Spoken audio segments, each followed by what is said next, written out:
Okay, I'm having coffee today with Susan Johnston, and Susan, you are a partner in Vicksburg Insurance Agency. That's right. And you have been, are you a native of Vicksburg? No, I moved here in 1977, which still doesn't make me a native. I have to live here a little longer, than that to be a native. But.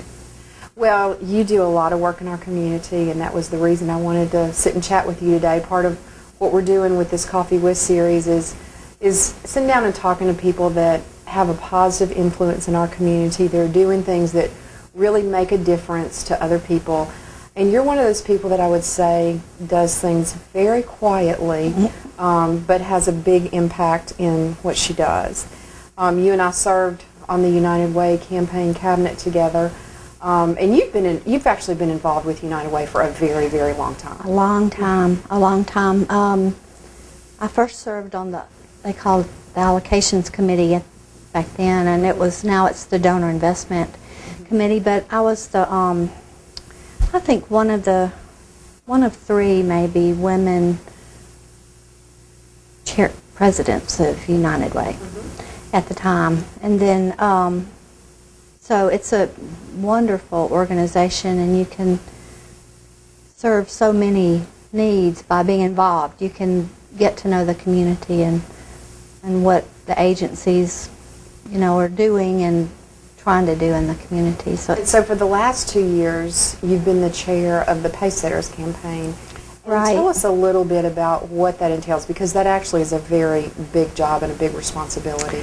Well, the main success is, of course, due to the companies and their willingness to be involved in the Pacesetter campaign.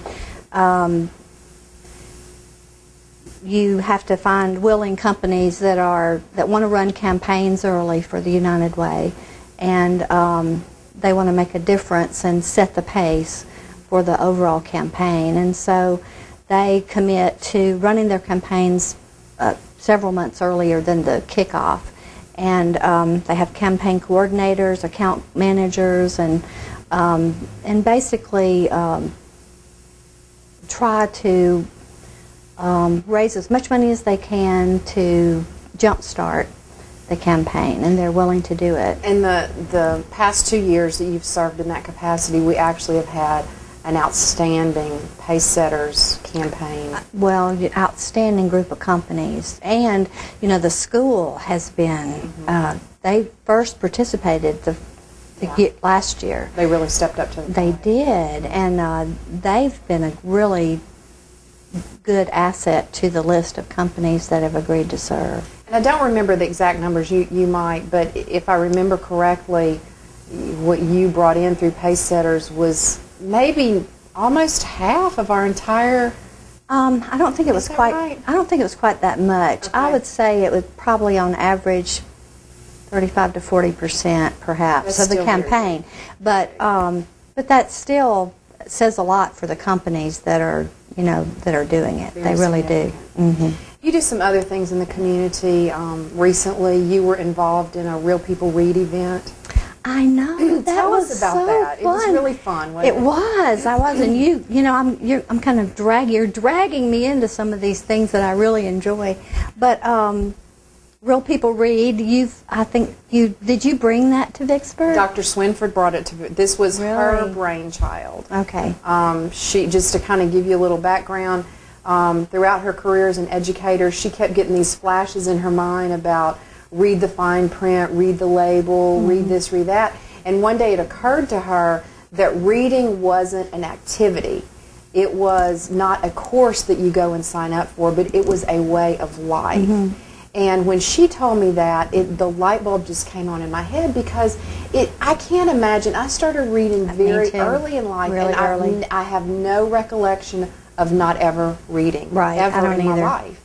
And her perspective is, and now I understand this, people are cheated out of part of their life if they cannot read, or if they read very poorly. Right. So this was her idea, that we are just trying to tag onto and get business owners to get involved and just go and read a book. Well, I had tutored in the schools before when my daughters went to Beechwood, and so I was involved in tutoring, and that's you really see the effect of not reading when you tutor children who are, you know, in the 3rd grade but reading at a 1st grade level. And it was very sad to me to think that they were missing out on so much, and they were struggling to try to make up, and it was not going to be an easy task. And so I've always enjoyed Dr. Seuss, and so I was glad to be able to read to these So what age group did you read to? Just a kindergarten. It was a kindergarten class, and they were great. They were very polite. They did keep telling me that they had seen the movie.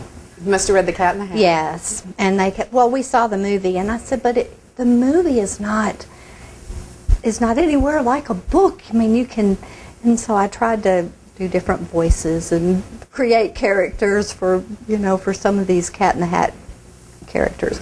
But they were very interested, and it was a good experience. I really am going to try to certainly be involved with it next year. I don't know if I can read consistently throughout the year, but I agree with you completely about reading. It's just... Yeah, and you know, statistically, if children are not reading at grade level in 3rd grade, and they don't catch up at that point, they will fall behind in every subject. I know. And it's predictable at that age, in that grade, what the course of their life is going to be and what level of success they will reach based on whether or not they're reading at grade level in 3rd grade. I know it. And it, you know, it just breaks my heart when we tutored. I like to think I made a little bit of a difference, but I don't know that I did. I did it for several years, coming in, and you can, you know, my daughters read early and read well, and there's just a lot of contrast between not being able to read and the success that it doesn't bring. Right, the huge impact it has on people's lives. It does, huge. And I know you probably got this notice the other day because we go to the same church.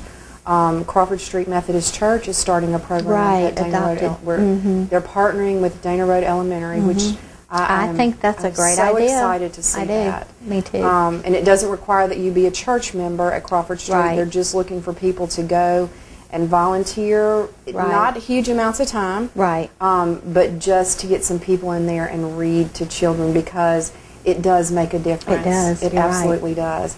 Now, you're a member at Crawford Street. Tell me what you do at Crawford Street Methodist Church. Well, I know one thing you do, because I hear you every Sunday playing the piano beautifully. You've been doing that a long time, haven't you? I've been probably, I've been playing for Crawford Street, I don't know, maybe 20 years, and I've been teaching Sunday school for 20 years, and I played for a little seniors class for about that long, and I teach Bible study for the circle, and then I help in the Sunday night with the children's program. And what do you do? What is the children's program? What does that mean? It's called MAD. It's Music, Arts, Activities, and Drama. And we have my oldest daughter helps with that as well. And then Kathy Malik is our choir director, music director.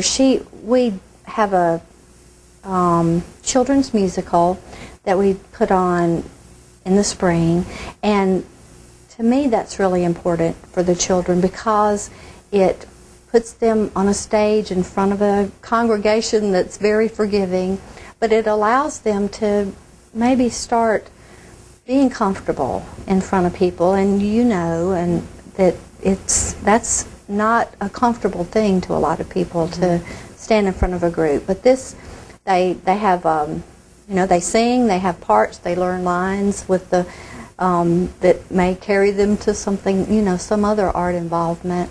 And then in the fall, we start working on. We do handbells.